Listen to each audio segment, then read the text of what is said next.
ಓಂ ಶ್ರೀ ಗುರುಬಸವಲಿಂಗಾಯ ನಮಃ.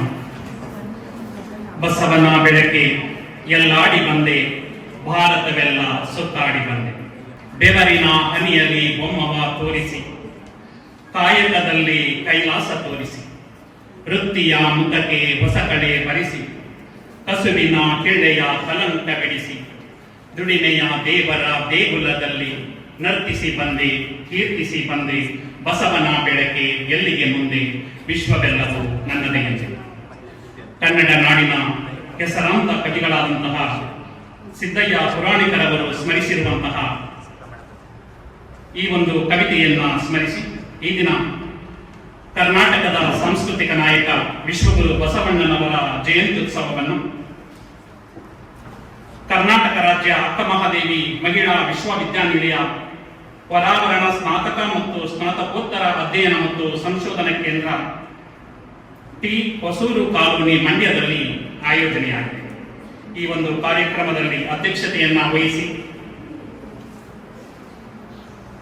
ನಮ್ಮನ್ನ ಈ ಒಂದು ಅಕ್ಕಮಹಾದೇವಿ ಮಹಿಳಾ ವಿವಿಗೆ ಬರಲು ಕಾರಣೀಭೂತರಾದಂತಹ ಪ್ರೊಫೆಸರ್ ಹೇಮಲತಾ ಎಚ್.ಎಂ. ಮೇಡಮ್ ರವರಿಗೆ ನಾನು ಶರಣಾರ್ಥಿಗಳನ್ನು ಸಮರ್ಪಿಸಿ, ಉದ್ಘಾಟನಾ ನುಡಿಗಳನ್ನು ನುಡಿದಂತಹ ರೂಪಕುಮಾರ ಸ್ವಾಮಿಯವರಿಗೂ ಶರಣಾರ್ಥಿಗಳನ್ನು ಸಮರ್ಪಿಸಿ, ಕಾರ್ಯಕ್ರಮವನ್ನು ಕಣ್ತುಂಬಿಕೊಳ್ಳುತ್ತಿರುವಂತಹ ಮನತುಂಬಿಕೊಳ್ಳುತ್ತಿರುವಂತಹ ತಮಗೆಲ್ಲರಿಗೂ ಕೂಡ ಭಕ್ತಿಪೂರ್ವಕ ಶರಣಾರ್ಥಿಗಳು.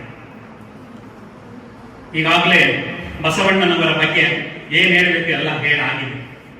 ಪ್ರಾಸ್ತಾವಿಕ ನುಡಿಯಲ್ಲಿ ನಮ್ಮ ರಮ್ಯ ಮೇಡಮ್ ಅವರು ತುಂಬಾ ವಿಸ್ತಾರವಾಗಿ ಬಸವಣ್ಣನವರ ಬಾಲ್ಯದಿಂದ ಐಕ್ಯದವರೆಗೆ ಹೇಳಿದ್ದಾರೆ.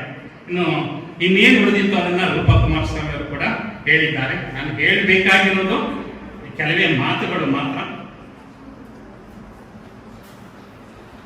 ಕರ್ನಾಟಕದ ಗಾಂಧಿ ಅಂತ ಕರಿತೀವಿ ಹರ್ಡೇಕರ್ ಮಂಜಪ್ಪ ಅವರು. ಹರ್ಡೇಕರ್ ಮಂಜಪ್ಪ ಅವರು ಬಸವಣ್ಣನವರನ್ನ ಅಧ್ಯಯನ ಮಾಡಕ್ ಹೋಗ್ತಾರೆ. ಅಧ್ಯಯನ ಮಾಡಕ್ ಹೋದಾಗ ಅವರ ಒಂದು ವಚನ ಕಣ್ಣಿಗೆ ಬೀಳುತ್ತೆ ಹರ್ಡೇಕರ್ ಮಂಜಪ್ಪ ಅವರಿಗೆ. ಅದನ್ನ ಈಗಾಗಲೇ ನೀವು ವಾಚನವನ್ನ ನಮ್ಮ ವಿದ್ಯಾರ್ಥಿನಿ ವಾಚನ ಮಾಡಿದ್ದಾರೆ. ಆ ವಚನ ಯಾವುದೆಂದರೆ, ದಾಸಿ ಪುತ್ರನಾಗಲಿ ವೇಶ್ಯ ಪುತ್ರನಾಗಲಿ ಶಿವ ದೀಕ್ಷೆಯಾದ ಬಳಿಕ ಸಾಕ್ಷಾತ್ ಶಿವನೆಂದು ವಂದಿಸಿ ಪೂಜಿಸಿ ಪಾದೋದಕ ಪ್ರಸಾದ ಕೊಂಬುದು ಯೋಗ್ಯ. ಹೀಗಲ್ಲದೆ ಉದಾಸೀನವ ಮಾಡಿ ಬಿಡುವವರಿಗೆ ಪಂಚ ಮಹಾಪಾತಕ ನರಕ ಕಾಣ ಕೂಡಲ ಸಂಗಮ ದೇವ ಅನ್ನೋ ಒಂದು ವಚನವನ್ನ ಓದ್ತಾರೆ. ಓದಿದಾಗ ವಿಶ್ವಗುರು ಬಸವಣ್ಣನವರ ಸಂಪೂರ್ಣ ಜೀವನ ಚರಿತ್ರೆಯನ್ನು ತಿಳ್ಕೊಳ್ಬೇಕು ಅಂತ ಅನಿಸುತ್ತೆ. ಅವರ ಸಂಪೂರ್ಣ ಜೀವನ ಚರಿತ್ರೆಯನ್ನ ತಿಳ್ಕೊಂಡಾಗ ಆಗ ಅವ್ರಿಗನ್ಸುತ್ತೆ, ಇಂಥ ಮಹಾಪುರುಷರ ಜಯಂತಿಯನ್ನ ನಾವು ಆಚರಣೆ ಮಾಡ್ತಾ ಇರಬಲ್ಲ ಅಂತ ನೋವುಂಟಾಗುತ್ತೆ. ಆಗ ಅವರ ನೋವನ್ನ ದಾವಣಗೆರೆಯಲ್ಲಿ ಇರುವಂತಹ ನಮ್ಮ ಚಿತ್ರದುರ್ಗ ಮುರುಘಾ ಮಠದ ಶಾಖಾ ಮಠ ಇರುತ್ತೆ. ಅಲ್ಲಿ ಮೃತ್ಯುಂಜಯ ಸ್ವಾಮಿಗಳವರ ಹತ್ರ ಅವರ ನೋವನ್ನು ತೋಡ್ಕೋತಾರೆ.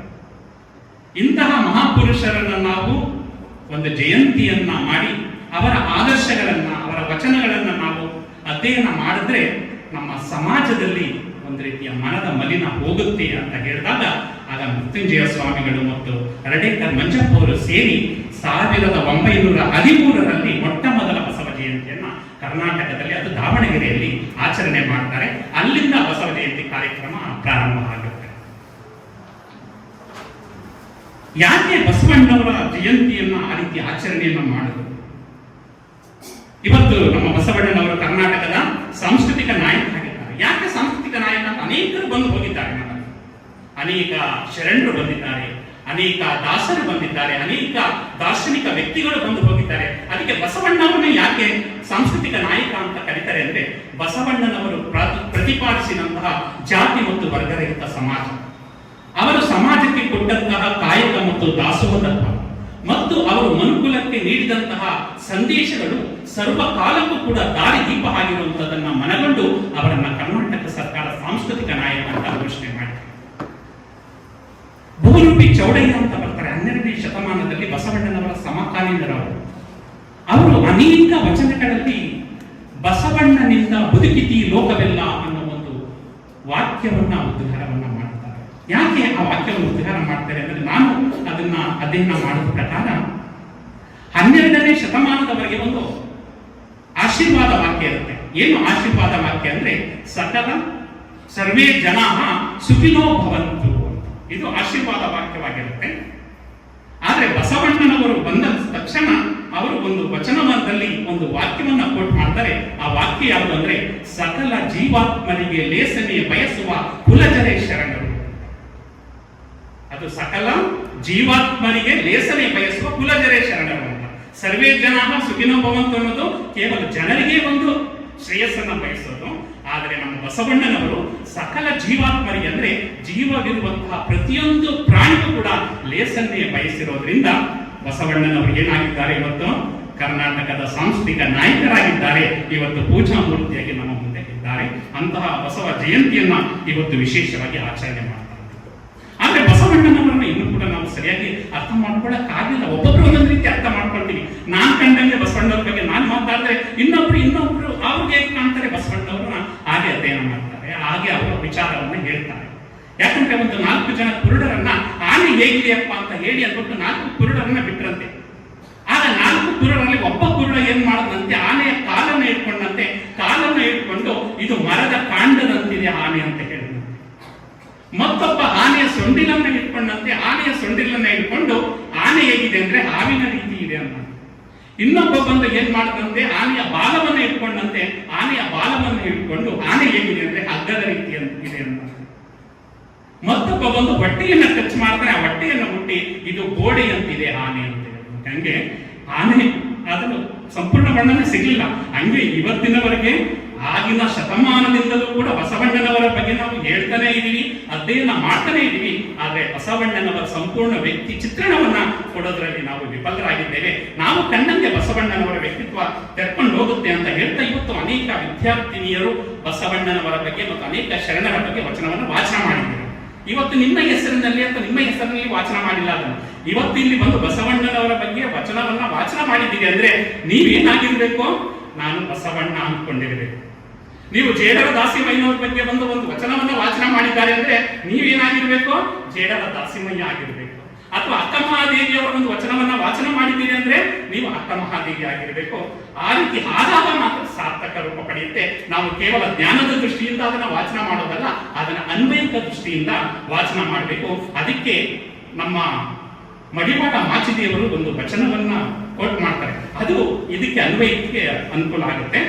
ಉದಾಸೀನ ಮಾಡಿದರೆಂದು ಬೆಂಬೀಳದಿರು ಅಯ್ಯ ಬಸವಣ್ಣ, ಎನ್ನ ಕಾಯದೊಳಗೆ ನಿನ್ನ ಕಾಯ ಅಡಗಿತ್ತು ಬಸವಣ್ಣ, ಎನ್ನ ಜೀವದೊಳಗೆ ನಿನ್ನ ಜೀವ ಅಡಗಿತ್ತು ಬಸವಣ್ಣ, ಎನ್ನ ಭಾವದೊಳಗೆ ನಿನ್ನ ಭಾವ ಅಡಗಿತ್ತು ಬಸವಣ್ಣ, ಎನ್ನ ಕರಣ ನಿನ್ನ ಕರಣ ಬಸವಣ್ಣ, ಆನು ನೀನಾದ ಕಾರಣ ರೂಪಿಂಗೆ ಕೇಳುಂಟು ನಿರೂಪು ಕರ್ಪುರ ಅಗ್ನಿ ಬಸವಣ್ಣ, ಚಿಂತಿಸುವರೇ ದೇವರ ದೇವ ಕಲಿದೇವ ಅಂತ ಅದ್ಭುತವಾದ ವಚನವನ್ನ ಕೊಡ್ತಾರೆ. ನಿನ್ನ ಕಾಯ ನನ್ನ ಕಾಯದೊಳಗೆ ಅಡಗಿದೆ, ನಿನ್ನ ಜೀವ ನನ್ನ ಜೀವದೊಳಗಿದೆ, ನಿನ್ನ ಭಾವ ನನ್ನ ಭಾವದೊಳಗಿದೆ ಅಂತ ಹೇಳಿ ಅದನ್ನ ಹೇಳ್ತಾರೆ. ಹಾಗೆ ನಾವು ಇಲ್ಲಿ ಬಂದು ಬಸವಣ್ಣನವರ ವಚನವನ್ನು ಹೇಳ್ತಾ ಇದ್ದೀವಿ ಅಂದ್ರೆ ನಾವೇ ಬಸವಣ್ಣವರು ಆಗಬೇಕು, ನಾವೇ ಅಕ್ಕ ಮಹಾದೇವಿಯವರು ಆಗಬೇಕು. ಆದಾಗ ಮಾತ್ರ ಈ ಒಂದು ಕಾರ್ಯಕ್ರಮಕ್ಕೆ ಅರ್ಥ ಬರುತ್ತೆ ಅಂತ ಹೇಳ್ತಾ, ಯಾಕೆ ಬಸವಣ್ಣನವರನ್ನ ಅಷ್ಟೊಂದು ನೆನ್ಕೊಳ್ತಾರೆ, ಅಷ್ಟೊಂದು ಸ್ಮರಿಸ್ತಾರೆ ಅಂದ್ರೆ ಅವರು ಪ್ರತಿಯೊಬ್ಬರನ್ನು ಕೂಡ ಗೌರವಿಸಿದರು. ಯಾವುದೇ ಒಂದು ಶ್ರೇಷ್ಠತೆ ಹುಟ್ಟಿನಿಂದ ಬರೋದಿಲ್ಲ, ಅದು ಸಾಧನೆಯಿಂದ ಲಭಿಸುತ್ತೆ ಅಂತ. ಅದುವರೆಗೆ ರಚಿಸಲ್ಪಟ್ಟ ರಾಮಾಯಣ ಮತ್ತು ಮಹಾಭಾರತ ಅನೇಕ ಕೃತಿಗಳಲ್ಲಿ ಬರುವಂತಹ ಪಾತ್ರಗಳನ್ನೇ ಅವರು ಗುರಿ ಮಾಡಿಕೊಂಡು ಅದನ್ನೇ ವಚನದಲ್ಲಿ ಬಳಸಿಕೊಂಡು ಹೇಗೆ ಸಾಧನೆಯಿಂದ ಲಭಿಸುತ್ತೆ ಅನ್ನೋದನ್ನ ಅನೇಕ ವಚನಗಳಲ್ಲಿ ಅವರು ಕೋಟ್ ಮಾಡ್ತಾರೆ. ಅದಕ್ಕೆ ತುಂಬಾ ಕೊಡುವಂತಹ ವಚನ ಎಲ್ಲರೂ ಒಂದೇ ಅಂತ. ಸಾಧನೆ ಅನ್ನೋದು ಜಾತಿಯಿಂದ ಬರೋದಲ್ಲ, ಕುಲದಿಂದ ಬರೋದಲ್ಲ, ಅದು ಯಾವುದರಿಂದ ಬರುವಂತದ್ದು, ಸಾಧನೆಯಿಂದ ಬರುವಂತದ್ದು, ನಾವು ಅಭ್ಯಾಸದಿಂದ ಬರುವಂತದ್ದು ಅನ್ನೋದನ್ನ ಅದಕ್ಕೆ ಅವರು ಕೋಟ್ ಮಾಡುವಂತಹ ವಚನ. ವ್ಯಾಸ ಗೋವಿತಿಯ ಮಗ, ಮಾರ್ಕಂಡೇಯ ಮಾತಂಗಿಯ ಮಗ, ಮಂಡೋದರಿ ಕಪ್ಪೆಯ ಮಗಳು, ಕುಲವ ನರಸಿದೆರಿಂಬೋ, ಕುಲದಿಂದ ಮುನ್ನೇನಾದರಿಂಬೋ, ಸಾಕ್ಷಾತ್ ಅಗಸ್ತ ಕಪಿಲ, ದುರ್ವಾಸ ಮುಚ್ಚಿಗ, ಕಶ್ಯಪ ಕಮ್ಮಾರ, ಕೌಂಡಿನ್ಯನೆಂಬ ಋಷಿ, ಮೂರು ಭುವನವನರಿಯದೆ ನಾವಿದ ಕಾಣಿವೋ, ನಮ್ಮ ಕೂಡಲ ಸಂಗನ ವಚನವಿಂತೆಂದುದು, ಸ್ವಪಚೋಪಿಯಾದರೇನು ಶಿವಭಕ್ತನೇ ಕುಲಜಂಬು. ಎಂತಹ ಅದ್ಭುತವಾದ ವಚನ. ಈ ವಚನವನ್ನು ನಾವು ಅರ್ಥ ಮಾಡ್ಕೊಂಡು ಬಿಟ್ರೆ ಬಸವಣ್ಣನವರ ಸಂಪೂರ್ಣ ವ್ಯಕ್ತಿತ್ವ ನಮಗೆ ಪರಿಚಯ ಆಗುತ್ತೆ. ಅವ್ರು ಹೇಳ್ತಾರೆ, ಯಾವುದನ್ನು ಕೂಡ ಜಾತಿಯಿಂದ ಅಳೆಯೋದು ಬೇಡ, ಸಾಧನೆಯಿಂದ ಅಳೆಯಿರಿ ಅನ್ನೋದನ್ನ ಅಲ್ಲಿ ಹೇಳ್ತಾರೆ. ಯಾರು? ಬೋವಿತಿ, ಅಂದ್ರೆ ವ್ಯಾಸ, ಮಹಾಭಾರತವನ್ನ ಬರೆದಂತಹ ವ್ಯಾಸ ಬೋವಿತಿಯ ಮಗ. ಬೋವಿತಿ ಅಂದ್ರೆ ಬೆಸ್ತರು, ಮೀನನ್ನ ಹಿಡಿಯುವಂತಹ ಬೆಸ್ತರ ಮಗ ಅವರು. ಅವರ ಸಾಧನೆಯಿಂದ ಇವತ್ತು ಎಲ್ಲರೂ ಕೂಡ ಆ ವ್ಯಾಸನ ಮಹಾಭಾರತವನ್ನ ಓದಿ ವ್ಯಾಸನನ್ನ ಕೊಂಡಾಡ್ತಾ ಇದ್ದಾರೆ. ಮಾತಂಗಿಯವರು ಒಬ್ಬರು ಚಾಂಡಾಲ ಸ್ತ್ರೀಯ ಮಗ, ಆದ್ರೆ ಅವರನ್ನ ಮಾತಂಗಿಯನ್ನ ತುಂಬಾ ಕೊಂಡಾಡ್ತಾ ಇದ್ದಾರೆ. ಮಾತಂಗಿಯ ಮಗ ಯಾರು? ಮಾರ್ಕಂಡೇಯನನ್ನ ಮಾತಂಗಿಯ ಮಗ ನಮಗೆ ಕೊಂಡಾಡ್ತಾ ಇದ್ದಾರೆ. ಒಬ್ಬೊಬ್ಬರು ಕೂಡ ಒಂದೊಂದು ವಿಶೇಷವಾದಂತಹ ಕುಲದಿಂದ ಹುಟ್ಟಿದ್ರು ಕೂಡ ಅವರು ಸಾಧನೆಯಿಂದ ಅವರು ನಮ್ಮ ಇಂದು ಜನಮನ್ನಣೆಯನ್ನ ಪಡೆದಿದ್ದಾರೆ. ಅವರನ್ನು ಇಂದಿಗೂ ಕೂಡ ನಾವು ಜ್ಞಾನದ ದೃಷ್ಟಿಯಿಂದ ಅಧ್ಯಯನ ಮಾಡ್ತಾ ಇದ್ದೇವೆ. ಆದ್ದರಿಂದ ಪ್ರತಿಯೊಬ್ಬರನ್ನು ಕೂಡ ಕುಲದಿಂದ ಆಳೋದು ಬೇಡ, ಸಾಧನೆಯಿಂದ ಆಳಿಗೆ ಅಂತ ಹೇಳ್ತಾರೆ. ಅದನ್ನು ನಾವು ಜೀವನದಲ್ಲಿ ಅಳವಡಿಸ್ಕೊಳ್ಬೇಕು ಅಂತ ಹೇಳ್ತಾ, ನಾವು ಏನಾದ್ರೂ ನಿಧಿ ಸಿಕ್ಕಿದಾಗ ಏನ್ ಮಾಡ್ತೀವಿ? ಏನಾದ್ರೂ 1 ಲಕ್ಷನೋ 1 ಕೋಟಿನೋ ನಮ್ಗೆ ಹಣ ಸಿಕ್ಬಿಡ್ತು ಅಂದ್ರೆ ಏನ್ ಮಾಡ್ತೀವಿ? ಸಂಬಂಧವನ್ನ ಕಳ್ಕೊಂಡು ಬಿಡ್ತೀವಿ. ನಮ್ಗೆ ಅಹಂ ಅನ್ನೋದು ನೆತ್ತಿಗೆ ಬಿಡುತ್ತೆ ಅಲ್ಲ. ಆದ್ರೆ ಪ್ರಾಣಿ ಪಕ್ಷಿಗಳಿಗೆ ಏನಾದ್ರೂ ಸಿಕ್ಕಿದ್ರೆ ಅವೇನ್ ಮಾಡ್ತವೆ? ಸಂಬಂಧ ಹೆಚ್ಚಾಗುತ್ತೆ. ಅದಕ್ಕೆ ನೀವೇ ಉದಾಹರಿಸಿದಂತಹ ವಚನ, ಕಾಗೆ ಒಂದಗುಳ ಕಂಡರೆ ಕರೆಯದೆ ತನ್ನ ಬಳಗವನ್ನು, ಕೋಳಿ ಒಂದು ಕುಟುಕ ಕಂಡರೆ ಕೂಗಿ ಕರೆಯದೆ ತನ್ನ ಕುಲವನೆಲ್ಲವ, ಶಿವ ಭಕ್ತನಾಗಿ ಭಕ್ತ ಪಕ್ಷವಿಲ್ಲದಿದ್ದರೆ ಕಾಗೆ ಕೋಳಿಯಿಂದ ಕರಕಷ್ಟ ಕೂಡಲ ಸಂಗಮ ದೇವ ಅಂತ. ನಾವೇನಾದ್ರೂ ನಿಧಿ ಸಿಕ್ಬಿಟ್ರೆ ಏನ್ ಮಾಡ್ತೀವಿ? ಹಾಗೆ ಸಂಬಂಧನೂ ಬೇಡ, ಏನು ಬೇಡ, ಹೋಗಿ ನಾವು ಒಳ್ಳೆ ಮನೆಯನ್ನ ಕಟ್ಕೊಂಡು ಇಟ್ಬಿಡ್ತೀವಿ ಅಲ್ಲ. ಅದಕ್ಕೆ ವಚನಗಳನ್ನ ಅಧ್ಯಯನ ಮಾಡಿದ್ರೆ ಕಷ್ಟವನ್ನು ಕೂಡ ಒಂದೇ ರೀತಿ ಸ್ವೀಕರಿಸ್ತೀವಿ, ಸುಖವನ್ನು ಕೂಡ ಒಂದೇ ರೀತಿ ಸ್ವೀಕರಿಸ್ತೀವಿ, ನೋವನ್ನು ಕೂಡ ಒಂದೇ ರೀತಿ ಸ್ವೀಕರಿಸ್ತೀವಿ ಅನ್ನೋದಕ್ಕೆ ಒಂದು ದೃಷ್ಟಾಂತ ಈ ಸಂದರ್ಭದಲ್ಲಿ ನೆನಪಿಗೆ ಬರುತ್ತೆ. ಒಬ್ಬ ವ್ಯಕ್ತಿ ಇರ್ತಾನೆ, ವ್ಯಕ್ತಿಗೆ ಕೋಟಿ ರೂಪಾಯಿ ಲಾಟ್ರಿ ಹೊಡೆದ್ಬಿಡುತ್ತೆ. ಆದ್ರೆ ಅವನಿಗೆ ತುಂಬಾ ಹಾರ್ಟ್ ಅಟ್ಯಾಕ್ ಆಗೋ ಸಂಭವ ಇರುತ್ತೆ. ಅದಕ್ಕೆ ಯಾವುದನ್ನೇ ಸುಖ ಆಗಿ ಸಂತೋಷ ಆಗಲಿ ತಡ್ಕೊಳ್ಳೋ ಶಕ್ತಿ ಇಲ್ಲ ಅಂತ ಒಂದ್ಸಲ ಡಾಕ್ಟರ್ ಹೇಳಿರ್ತಾರೆ ಅವನಿಗೆ ಆಸ್ಪತ್ರೆಗೆ ಸೇರಿಸಿದಾಗ. ಆಗ ಅವನಿಗೆ ಗೊತ್ತಾಗಲ್ಲ, ಅವನ ಮನೆಯವರು ಗೊತ್ತಾಗುತ್ತೆ 1 ಕೋಟಿ ಲಾಟ್ರಿ ಹೊಡೆದಿದೆ ಅಂತ. ಈಗ ಏನಾದ್ರೂ ನಿಮಗೆ 1 ಕೋಟಿ ಲಾಟ್ರಿ ಹೊಡೆದಿದೆ ಅಂದ್ರೆ ಅವ್ನು ಏನಾಗುತ್ತೆ? ಹಾರ್ಟ್ ಅಟ್ಯಾಕ್ ಆಗಿರುತ್ತೆ, ಆ ಸಂಭವ ಇರುತ್ತೆ ಅಂತ ಹೇಳಿ ಏನ್ ಮಾಡ್ತಾರೆ? ಒಬ್ಬರ ಗುರುಗಳ ಹತ್ರ ಹೋಗಿ ಇವನಿಗೆ 1 ಕೋಟಿ ಲಾಟ್ರಿ ಹೊಡೆದಿದೆ ಅಂತ ನಿಧಾನವಾಗಿ ಹೇಳೋಣ ಅಂತ ಹೇಳಿ ಏನ್ ಮಾಡ್ತಾರೆ? ಅವನನ್ನ ಕರ್ಕೊಂಡು ಗುರುಗಳ ಹತ್ರ ಹೋಗ್ತಾರೆ. ಗುರುಗಳನ್ನ ಮತ್ತೆ ಹೇಳಿರ್ತಾರೆ, ನೋಡಿ ಗುರುಗಳೇ, ಇವನಿಗೆ ಸುಖ ಆಗ್ಲಿ ಸಂತೋಷ ಆಗ್ಲಿ ತಕ್ಷಣ ಹೇಳ್ಬಿಟ್ರೆ ಇವನಿಗೆ ಹೃದಯಾಘಾತ ಆಗುವ ಸಂಭವ ಇದೆ, ದಯಮಾಡಿ ಅವನಿಗೆ ಕೂರಿಸಿ ನಿಧಾನವಾಗಿ ಹೇಳಿ ಅಂದಾಗ ಅವರನ್ನು ಕೂರಿಸ್ಕೊತಾರೆ. ಕೂರಿಸ್ಕೊಂಡು, ನೋಡಪ್ಪ, ನಿನ್ಗೇನಾದ್ರೂ 5 ಲಕ್ಷ ಲಾಟ್ರಿ ಬಂದ್ರೆ ಏನ್ ಮಾಡ್ತೀಯ ಅಂದಾಗ, ಅಯ್ಯೋ 2-3 ಲಕ್ಷ ಸಾಲ ಮಾಡಿದ್ದೀನಿ ಗುರುಗಳೇ, ಸಾಲ ತೀರ್ಸ್ಕೊಂಡು ಉತ್ತಮವಾದ ಜೀವನವನ್ನ ನಿರ್ವಹಣೆ ಮಾಡ್ತೀನಿ. 10 ಲಕ್ಷ ಲಾಟ್ರಿ ಹೊಡೆದ್ರೆ ಏನ್ ಮಾಡ್ತೀಯ ಅಂದಾಗ, 10 ಲಕ್ಷ ಲಾಟ್ರಿ ಹೊಡೆದ್ರೆ ಸಾಲವನ್ನ ತೀರ್ಸ್ಕೊಟ್ಟು ಒಂದು ಮನೆ ಕಟ್ಕೋತೀನಿ.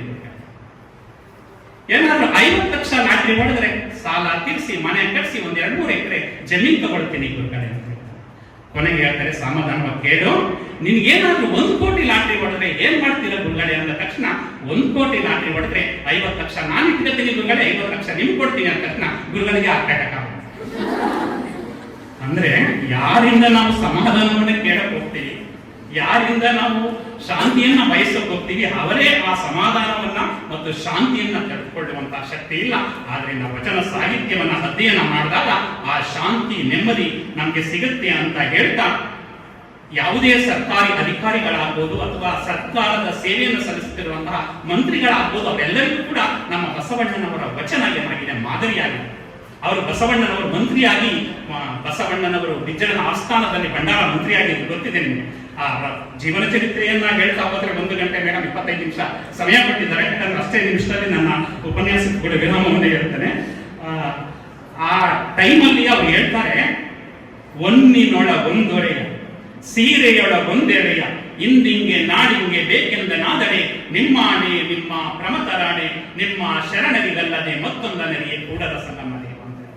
ಒಂದಿನಲ್ಲಿ 1 ಚೂರನ್ನಾಗ್ಲಿ ಸೀರೆಯಲ್ಲಿ 1 ಎಳೆಯನ್ನಾಗ್ಲಿ ನಾನು ತಗೊಳ್ಳೋದಿಲ್ಲ. ಅಸಂಗ್ರಹ ತತ್ವವನ್ನ ಅವರು ಪ್ರತಿಪಾದಿಸ್ತಾರೆ. ಯಾವುದೇ ಸಂಗ್ರಹ ತತ್ವಕ್ಕೆ ಅವರು ಏನ್ ಮಾಡ್ತಾರೆ?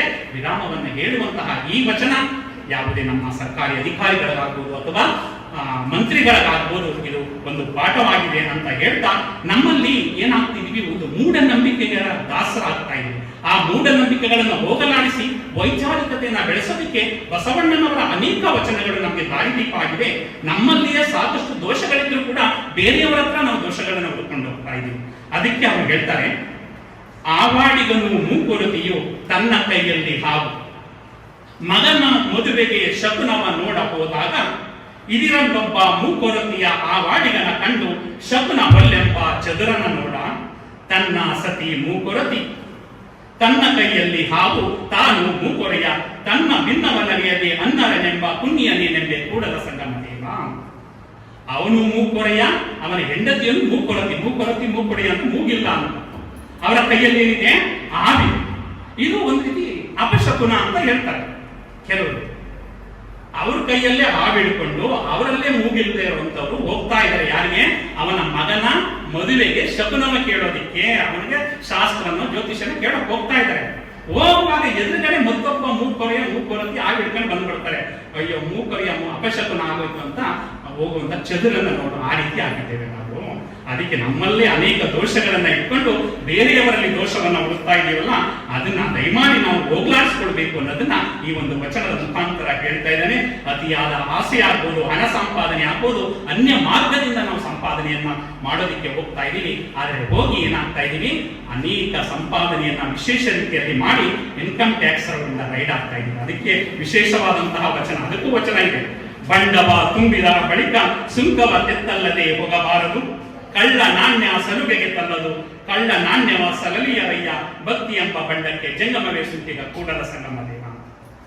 ಅಲ್ವಾ? ಯಾಕಂದ್ರೆ ಎಂತಹ ವಚನಗಳನ್ನು ನೀವು ವಚನ ಅರ್ಥ ಹೇಳೋಕ್ಕಾಗಲ್ಲ. ಅರ್ಥ ಹೇಳೋಕ್ಕಾದ್ರೆ ತುಂಬಾ ಸಮಯ ಇರುತ್ತೆ, ಮತ್ತೆ ವಚನ ಹೇಳಿದ ತಕ್ಷಣ ಅರ್ಥ ಆಗುತ್ತೆ ಅಂತ ಅನ್ಕೊಂಡಿದ್ದೀನಿ. ಯಾಕಂದ್ರೆ ನೀವೆಲ್ಲ ಪದವಿ ವಿದ್ಯಾರ್ಥಿಗಳು ಅಲ್ಲ. ಪದವಿ ವಿದ್ಯಾರ್ಥಿಗಳಿದ್ರಿಂದ ಇದಕ್ಕೆ ಅರ್ಥ ಬೇಕಾಗಿಲ್ಲ ಅಂತ ಸರ್ಕಾರದ ಕಣ್ಣು ತಪ್ಪಿಸಿ ನಾವು ಹಣ ಉಳಿಸ್ಕೊಳ್ಳೋಕೆ ಹೋಗ್ಬೋದು. ಆದ್ರೆ ಯಾರ ತಪ್ಪಿಸಿ ಹೋಗೋದಕ್ಕಾಗೋದಿಲ್ಲ? ಕೂಡಲ ಸಂಗಮ ದೇವರ ಕಣ್ಣು ತಪ್ಪಿಸಿ ನಾವೇನು ಮಾಡೋಕ್ಕಾಗಲ್ಲ ಅಲ್ವಾ? ನಾವು ಏನೋ ಲೆಕ್ಚರರ್ ತಪ್ಪಿ ನಾವು ಆಟ ಆಡಬಹುದು, ನಿಮ್ಮ ತಂದೆ ತಾಯಿಗಳು ತಪ್ಪಿ ಆಟ ಆಡಿಸ್ಬೋದು. ಅದು ಯಾರು ತಪ್ಪಿ ಆಟ ಆಡಕ್ಕಾಗಲ್ಲ? ಧರಣಿಯ ಮೇಲೊಂದು ಗಿರಿದಪ್ಪ ಅಂಗಡಿಯ ನೆಕ್ಕಿ ಅರದ ಕುಳ್ಳಿರುದ ನಮ್ಮ ಮಹಾದೇವ ಸಟ್ಟಿ, ಒಮ್ಮನವಾದಡೆ ಒಡನೆ ನುಡಿವನು, ನಿಮ್ಮನವಾದಡೆ ನುಡಿಯನು, ಕಾಣಿಯ ಸೋಲ ಅರ್ಧ ಗಾಣಿಯನ್ನೆಲ್ಲ ಜಾಣ ನೋಡುವ ನಮ್ಮ ಕೂಡಲ ಸಂಗಮ ದೇವ. ಅಲ್ಲಿ ಅಂಗಡಿ ಇಟ್ಕೊಂಡು ಕೊಡ್ತಿದ್ದಾನೆ ಯಾರು? ಮಹಾದೇವ. ಆ ಮಹಾದೇವನ ಕಣ್ಣು ತಪ್ಪಿಸಿ ನಾವು ಏನು ಮಾಡಕ್ ಆಗೋದಿಲ್ಲ. ಅದಕ್ಕೆ ಹೇಳ್ತಾರೆ, ಹರಿದ ಗೋಣಿಯಲ್ಲೊಬ್ಬ ಕಳವೆಯ ತುಂಬಿದ್ದ, ಇರಲೆಲ್ಲ ನಡೆದನ ಸುಂಕ ಕಂಜಿ, ಕಳವೆಯೆಲ್ಲ ಹೋಗಿ ಬರಿ ಗೋಣಿ ಉಳಿಯಿತ್ತು, ಅಳಿಮನದವನ ಬತ್ತಿ ಇಂತಾಯಿತು ಕಾಣ ರಾಮನಾಥ ಅಂತ ಹೇಳ್ತಾರೆ. ಹಾಗೆ ನಾವು ಬೆಳಿಗ್ಗೆ ಟೈಮ್ ಹೋಗ್ಬೇಕಾದ್ರೆ ಟ್ಯಾಕ್ಸ್ ಕಟ್ಟಬೇಕಾಗುತ್ತೆ ಅಂತ ರಾತ್ರಿ ಎಲ್ಲ ನಡ್ಕೊಂಡು ಹೋಗ್ತಾನೆ. ಕಳವೆ ಅಂದ್ರೆ ಭತ್ತವನ್ನು ತುಂಬ್ಕೊಂಡು ನಡ್ಕೊಂಡು ಹೋಗ್ತಾ ಇದ್ದಾನೆ. ಆದ್ರೆ ಭತ್ತದ ಚೀಲ ಏನಾಗಿತ್ತು? ತೂತಿತ್ತು. ರಾತ್ರಿಯಲ್ಲಿ ಗೊತ್ತಾಗ್ಲಿಲ್ಲ. ನಿಗದಿತ ಗುರಿ ತಲುಪ್ತಾನೆ, ಆದ್ರೆ ಅದು ಕಳವೆ ಎಲ್ಲ ಹೋಗಿ ಬರೀ ಗೋಣಿ ಚೀಲ ಉಳಿದಿರುತ್ತೆ. ಆ ರೀತಿ ಅಡಿಮನದವನ ಭಕ್ತಿ ಇಂತಾಯಿತು ಅಂತ ರಾಮನಾಥ ಅಂತ ಹೇಳ್ತಾರೆ. ಆ ರೀತಿ ಭಕ್ತಿ ನಮ್ಮಲ್ಲಿ ಆಗಬಾರದು ಅಂತ ಹೇಳ್ತಾ, ಜೀವನಕ್ಕೆ ವಚನಗಳು ವಿಶೇಷವಾಗಿ ಇವತ್ತು ನೀವು ಅಧ್ಯಯನವನ್ನ ಪದವಿಯಲ್ಲಿ ನಮ್ಮ ಉಪನ್ಯಾಸಕರುಗಳೆಲ್ಲ ಒಳ್ಳೊಳ್ಳೆ ಪಾಠವನ್ನ ಮಾಡ್ತಾರೆ. ಅದನ್ನ ಕೇವಲ ಜ್ಞಾನದ ದೃಷ್ಟಿಯಿಂದ ತಗೊಳ್ಬಾರ್ದು, ಅದನ್ನ ಅನ್ವಯಿಕ ದೃಷ್ಟಿಯಿಂದ ತಗೊಳ್ಬೇಕು. ಅದಕ್ಕೆ ಹೇಳ್ತಾರೆ, ವಚಿಸಿ ಅನುಭವಿಯಾಗದವ ಪಿಶಾಚಿಯಯ್ಯ, ವಚಿಸಿ ಅನುಭವಿಯಾಗವ ಪಂಡಿತನಯ್ಯ, ವಿದ್ಯೆ ಎಂಬುದು ಅಭ್ಯಾಸಿಕನ ಕೈವಶ, ಅವಿದ್ಯೆ ಎಂಬುದು ಸರ್ವರಲ್ಲಿ ವಶ, ವಿದ್ಯೆಯ ನರಿತು ಜಗದ್ವೇದ್ಯನಾಗಬಲ್ಲಡೆ ಮಹಾಪಂಡಿತನೋಡ ಕಪಿಲ ಸಿದ್ಧ ಮಲ್ಲಿಕಾರ್ಜುನ ಅಂತ ಸಿದ್ದರಾಮೇಶ್ವರ ಹೇಳ್ತಾರೆ. ವಚಿಸಿ ಅನುಭವಿಯಾಗದವ, ನೀನು ಹೇಳ್ತಾ ಇದೀಯಾ ಅದನ್ನ ನಿನ್ನ ಅನುಭವಿಸ್ಕೊಳ್ಳಿಲ್ಲ ಅಂದ್ರೆ ನೀನು ಪಿಶಾಚಿ ಅಂತ ಹೇಳ್ತಾರೆ. ವಚಿಸಿ ಅನುಭವಿಯಾದ, ನಾನು ಹೇಳ್ತದನ್ನ ಅದನ್ನ ಅಳವಡಿಸ್ಕೊಳ್ತೀನಿ ಅಂದ್ರೆ ನೀನೇ ಪಂಡಿತನಾಗ್ತೀಯ ಅಂತ ಹೇಳ್ತಾರೆ. ಆ ರೀತಿ ವಚನವನ್ನ ನಾವು ಜೀವನದಲ್ಲಿ ಅಳವಡಿಸ್ಕೊಳ್ಬೇಕು ಅಂತ ಹೇಳ್ತಾ, ಈ ಸಂದರ್ಭದಲ್ಲಿ ನೀವು ವಿದ್ಯಾರ್ಥಿಗಳಾಗಿರೋದ್ರಿಂದ ಏಕಾಗ್ರತೆ ತುಂಬಾ ಮುಖ್ಯ. ಈ ಸಂದರ್ಭದಲ್ಲಿ ಮನವನ್ನ ಮರ್ಕಟಕ್ಕೆ ಹೋಲಿಸ್ತಾರೆ. ಮರ್ಕಟ ಅಂದ್ರೆ ಓದಿಗೆ ಹೋಲಿಸ್ತಾರೆ. ನಿಜ ತಾನೆ? ಇವತ್ತು ನೀವು ನಿಮ್ಮ ದೇಹ ಇಲ್ಲಿದೆ, ಮನಸ್ಸು ನಮ್ಮ ಅಮ್ಮ ಏನ್ ಮಾಡ್ತಾ ಇದ್ದಾರೆ, ನಮ್ಮ ಅಣ್ಣ ಏನ್ ಮಾಡ್ತಾ ಇದ್ದಾರೆ, ನಮ್ಮ ಅಕ್ಕ ಏನ್ ಮಾಡ್ತಾ ಇದ್ದಾರೆ ಅಂತ ಮನಸ್ಸು ಎಲ್ಲಿಗೆ ಬೇಕಾದ್ರೂ ಹೋಗ್ಬೋದು ಅಲ್ಲ. ಆದ್ರೆ ಅದಕ್ಕೆ ಬಸವಣ್ಣನವರು ಏಕಾಗ್ರತೆಗೆ ಒಂದು ವಿಶೇಷವಾದ ವಚನವನ್ನ ಕೊಟ್ಟಿದ್ದಾರೆ. ವಚನಶಾಲಿ ಒಂದು ವಚನ ವಾಚನ ಮಾಡಿರೋರಿಗೆ ಆ ಪುಸ್ತಕ ಕೊಡ್ತಾರೆ.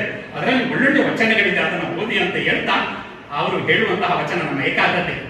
ನೀವು ಪುಸ್ತಕವನ್ನ ಇಟ್ಕೊಂಡಿದ್ದೀರ ಅಲ್ವಾ, ಓದೋದಿಕ್ಕೆ 90% 95% ತಗೊಳ್ಬೇಕು ಅನ್ನೋ ಆಸೆ ಇದೆ. ಆಸೆ ಇದ್ದಾಗ ಏನ್ ಮಾಡ್ಬೇಕು? ನೀವು ಹೋಗ್ತಾ ಇದ್ದೀರಾ, IPL ಮ್ಯಾಚ್ ನಡೀತಾ ಇದೆ ಅಲ್ಲ, ಏನ್ ಮಾಡ್ಬೇಕು? ಈ ಕಡೆ ಓದೋದು, IPL ಮ್ಯಾಚ್ ನೋಡೋದು. ಅಥವಾ ಈಗ ಹೋಗ್ತಾ ಇದ್ದೀರಾ, ಯಾವ್ದೋ ಒಂದು ಸೀರಿಯಲ್ ಒಳ್ಳೆ ಒಂದು ತಗೊಂಡು ಏನ್ ಮಾಡಿದ್ದಾರೆ, ಒಂದು ಒಳ್ಳೆ ಸೀನ್ ನಿಲ್ಸ್ಕೊಟ್ಟಿದ್ದಾರೆ, ಆ ಸೀನಿಗೆ ಬರಬೇಕು. ಏನ್ ಮಾಡ್ಬೇಕು? ಓದೋದು, ಸೀರಿಯಲ್ ಮಾಡೋದು ಅಲ್ವಾ? ಅದಕ್ಕೆ ಹೇಳ್ತಾರೆ, ಅತ್ತಲಿತ್ತ ಹೋಗದಂತೆ ಕೆಳವನ ಮಾಡಯ್ಯ ತಂದೆ, ಸುತ್ತಿ ಸುಳಿದು ನೋಡದಂತೆ ಅಂಧಕನ ಮಾಡಯ್ಯ ತಂದೆ, ಮತ್ತೊಂದ ಕೇಳದಂತೆ ಕಿವುಡನ ಮಾಡಯ್ಯ ತಂದೆ, ನಿಮ್ಮ ಶರಣರ ಪಾದವಲ್ಲದೆ ಅನ್ಯ ವಿಷಯ ಕೇಳಿಸದಂತೆ ಇರಿಸು ಕೂಡಲ ಸಂಗಮ ದೇವ. ಎಂತ ಅದ್ಭುತವಾದ ವಚನ ಹಿಡ್ಕೊಂಡು ಓದ್ತಾ ಇದ್ದೀರಾ. ಮತ್ತೊಂದು ಕೇಳಬಾರದು, ನನ್ನ ಆರ್ತಿ ಕುರುಡನನ್ನಾಗಿ ಮಾಡು, ಮತ್ತೊಂದು ಕೇಳಬಾರದು, ಕೇಳದಂತೆ ನನ್ನನ್ನ ಕಿವುಡನನ್ನಾಗಿ ಮಾಡು ಅಂತ ಹೇಳ್ತಾರೆ. ನೀವು ಓದಕ್ಕೆ ಇಟ್ಕೊಂಡ ಮೇಲೆ ಏಕಾಗ್ರತೆ ಬರಬೇಕು ಅಂದ್ರೆ ಈ ವಚನವನ್ನು ಸ್ತುತಿಸ್ತೀರಾ ಅಲ್ವಾ? ನೀವು ಉದ್ಧಾರ ಆಗಿ, ನಿಮ್ಮ ತಂದೆ ತಾಯಿಗಳು ನಮ್ಮನ್ನು ಉದ್ಧಾರ ಮಾಡಿ ಅಂತ ಯಾರು ಕೇಳಲ್ಲ, ಅಥವಾ ನಿಮ್ಮ ಲೆಕ್ಚರ್ ನಮ್ಮನ್ನು ಉದ್ಧಾರ ಮಾಡಿ ಅಂತ ಕೇಳಲ್ಲ. ನಮ್ಗೆ ಬರೋ ಸಂಬಳ ಇದ್ದೇ ಇರುತ್ತೆ. ಆದ್ರೆ ಯಾರು ಉದ್ಧಾರ ಆಗಿ ಓದಿ, ನೀವು ಉದ್ಧಾರ ಆಗಿ, ನೀವು ಜ್ಞಾನವಂತರಾದ್ರೆ ಅದು ನಿಮ್ಗೆ ಹೆಚ್ಚು ಹೋಗ್ತೀನಿ, ಬೇರೆಯವ್ರಿಗಲ್ಲ ಅಂತ ಹೇಳ್ತಾ ಆ ಸಂದರ್ಭಕ್ಕೆ ಒಂದೇ ಒಂದು ದೃಷ್ಟಾಂತವನ್ನ ಈ ಸಂದರ್ಭದಲ್ಲಿ ಹೇಳೋದಕ್ಕೆ ಇಚ್ಛೆ ಪಡ್ತೇನೆ. ಅಲ್ಲಿಗೆ ನನ್ನ ಸಮಯ ಮುಗಿಯುತ್ತೆ. ಉತ್ತರ ಪ್ರದೇಶದ ವಾಲಿಬಾಲ್ ಆಟಗಾರ್ತಿ ಅರುಣಿಮಾ ಸಿನ್ಹಾ 25-26 ವರ್ಷದ ಹುಡುಗಿ ರೈಲಿನಲ್ಲಿ ಮತ್ತೊಂದು ಕಡೆ ಗೇಮ್ಸ್ ಇರುತ್ತೆ, ಅದನ್ನ ಪಾರ್ಟಿಸಿಪೇಟ್ ಮಾಡೋದಕ್ಕೆ ಹೋಗ್ತಾ ಇರ್ತಾರೆ. ಹೋಗಬೇಕಾದ್ರೆ ಏನಾಗುತ್ತೆ, ಉತ್ತರ ಪ್ರದೇಶದಲ್ಲಿ ಕಳ್ಳರು ಬರ್ತಾರೆ. ಕಳ್ಳರು ಬಂದು ಅವಳನ್ನ ಹಿಡ್ಕೊಳ್ತಾರೆ. ಚೈನ್ ಹಾಕಿರ್ತಾರೆ, ಚಿನ್ನದ ಚೈನನ್ನ ಕಿತ್ಕೊಳ್ತಾರೆ.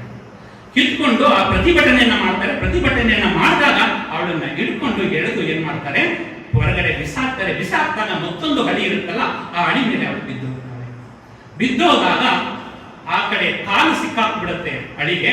ಆ ಸಿಕ್ಕಾಕೊಂಡಾಗ ಮತ್ತೊಂದು ರೈಲು ಆ ಕಡೆಯಿಂದ ಬರ್ತಾ ಇರುತ್ತಲ್ಲ, ಆ ರೈಲು ಅವಳ ಕಾಲಿನ ಮೇಲೆ ಹರಿದು ಹೋಗುತ್ತೆ. ಒಂದಲ್ಲ, ಎರಡಲ್ಲ, ಮೂರಲ್ಲ, ನಾಲ್ಕಲ್ಲ, ಒಟ್ಟು 49 ರೈಲುಗಳು ಅವಳ ಕಾಲಿನ ಮೇಲೆ ಹೋಗಿ ಆ ಮೂಳೆ ಪುಡಿ ಹಾಕ್ಬಿಡುತ್ತೆ. ಮೂಳೆ ಪುಡಿ ಆದಾಗ ಆಗ ಗೊತ್ತಾಗುತ್ತೆ. ಬಂದು ಅವಳನ್ನು ಕರ್ಕೊಂಡೋಗಿ ಆಸ್ಪತ್ರೆಗೆ ಸೇರಿಸಿದಾಗ ಅವಳು ಸಾಧನೆಯನ್ನ ಮಾಡಬೇಕು ಅನ್ನೋದು ಅವಳ ಮನಸ್ಸಿನಲ್ಲಿ ಇರುತ್ತೆ. ಅವಳಿಗೆ ಊನಾದ್ದೆಲ್ಲಿಗೆ? ದೇಹಕ್ಕೆ ಅಲ್ಲ, ದೇಹಕ್ಕೆ ಊನಾಗುತ್ತೆ, ಮನಸ್ಸಿಗೆ ಊನಾಗೋದಿಲ್ಲ. ನಾವಾಗಿದ್ರೆ ಏನ್ ಮಾಡ್ತಾ ಇದ್ದೋ, ಕಾಲು ನೋವು ಅಂತ ನೋವಿನಲ್ಲೇ ನಮ್ಮ ಜೀವನವನ್ನು ದೂಡ್ಬಿಡ್ತಾ ಇದ್ದೋ. ಆದ್ರೆ ಅವಳ ಮನಸ್ಸಿಗೆ ಯಾವತ್ತೂ ಕೂಡ ಅಂಗವಿಕಲತೆ ಬರಲೇ ಇಲ್ಲ. ಅವಳು ರಾಡನ್ನ ಹಾಕಿ ಆಗಲೇ ಒಂದೊಂದು ಹೆಜ್ಜೆಯನ್ನ ಹಾಕೋದಕ್ಕೆ ಅಭ್ಯಾಸ ಮಾಡ್ತಾರೆ. ಅಭ್ಯಾಸವನ್ನ ಮಾಡ್ತಾ ಅವಳು ನಾನು ಪರ್ವತಗಳನ್ನ ಏರಬೇಕು ಅಂತ ಬಯಕೆಯನ್ನ ವ್ಯಕ್ತಪಡಿಸಿದಾಗ ಅಕ್ಕಪಕ್ಕದವ್ರು ಏನ್ ಮಾಡ್ತಾರೆ, ನಾವು ಕಾಲು ಚೆನ್ನಾಗಿರೋರು ನಾವೇ ಪರ್ವತವನ್ನ ಏರೋದಿಕ್ಕಾಗೋದಿಲ್ಲ, ನೀನ್ ಏನ್ ಏರ್ತೀಯ ಅಂತ ಅವಳನ್ನ ಚುಚ್ಚಿ ಮಾತುಗಳನ್ನ ಹಾಡ್ತಾರೆ. ಅದು ಯಾವುದಕ್ಕೂ ಕೂಡ ಮತ್ತೊಂದ ಕೇಳದಂತೆ ಏನ್ ಮಾಡು, ಕಿವುಡನ ಮಾಡಯ್ಯ ತಂದೆ ಅನ್ನೋ ಒಂದು ವಚನದ ರೀತಿ ಅವಳು ನಡ್ಕೋತಾಳೆ. ಅನೇಕ ಪರ್ವತಾರೋಹಿಗಳಿಂದ ತರಬೇತಿಯನ್ನ ಪಡ್ಕೊಂಡು ಅಂಗವಿಕಲರಾಗಿದ್ರು, ಕಾಲಿಗೆ ರಾಡ್ ಹಾಕಿದ್ರು ಕೂಡ ಅವಳು ದಕ್ಷಿಣದ ಅಂಟಾರ್ಟಿಕ್ ಖಂಡದಲ್ಲಿ ಇರುವಂತಹ ಅತ್ಯಂತ ದೊಡ್ಡ ಪರ್ವತವನ್ನ ಏರ್ತಾಳೆ.